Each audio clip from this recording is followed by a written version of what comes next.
Okay, so we're going to be making pernil. There's a lot of different recipes for this. I am going to give you my recipe.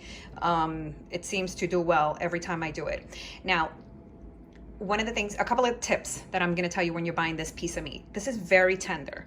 Just make sure, depending on the supermarket that you go to, you're gonna find either pork shoulder, pork butt, or pork picnic. It's all pretty much the same for the purposes of this recipe. Make sure that you're getting one that has the bone in and definitely one that has the skin.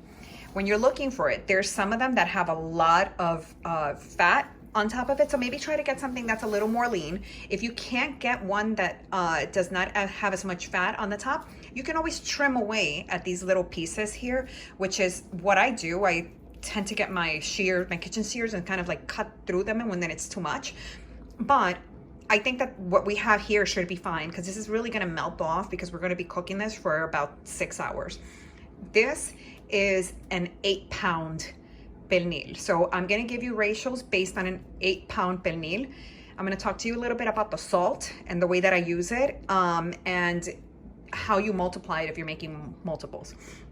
So the first thing is, and I have to tell you, probably some of the most important ingredients are going to be your salt, and they're going to be your garlic, because you're working with such a big piece of meat that if you don't have, if you skimp on these two ingredients, it's going to be tasteless, and that's what happens. I think people sometimes get a little shy and don't put enough of this. So for the purposes of this 8-pound pernil, I used about a cup of garlic. I get the fresh peeled because I don't want to peel.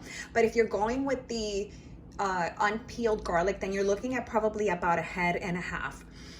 My rule for pernil is that I use 1 tablespoon of salt for about every 3 pounds or so. The reason I do that is because I'm also going to be adding bouillon cubes, and the bouillon cubes have some salt into this. The oregano that I use, I actually get this imported, so I know it's not helping you, but what I'd like for you to do is, when you go get your ingredients, stop in the aisle where the Spanish food is, and there's brands, I think Badia is one of them. It does have a different smell to it. I repurposed this bottle. Now, in addition, you also want to pick up your marinades for this, and basically what this is just to use as a base for us to blend our marinade. So one is a mojo, and one naranja agria, which is just basically bitter orange. If you can't find this, it's not the end of the world, because all you're looking for is some acid to break down the fibers in the meat. So you could buy an orange and 2 limes, or you can add some vinegar. I mean, my mother makes it with vinegar, so it's totally fine.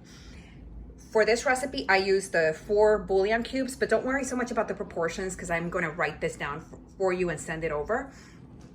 All of this went into the food processor,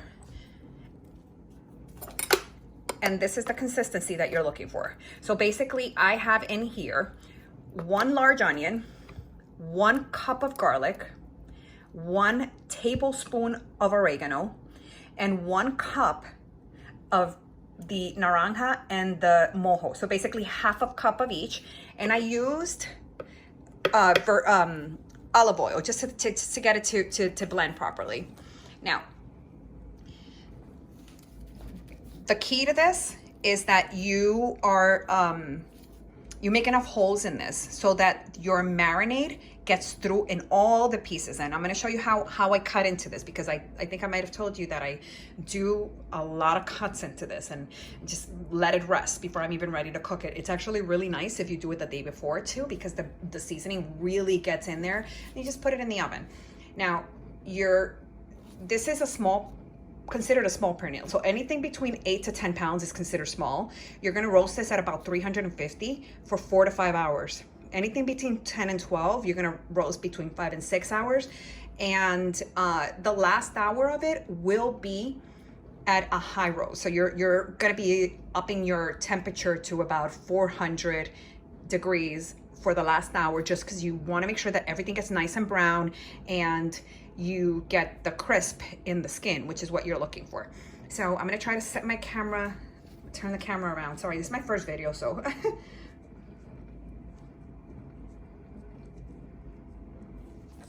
Not sure if it's gonna work, but let's see.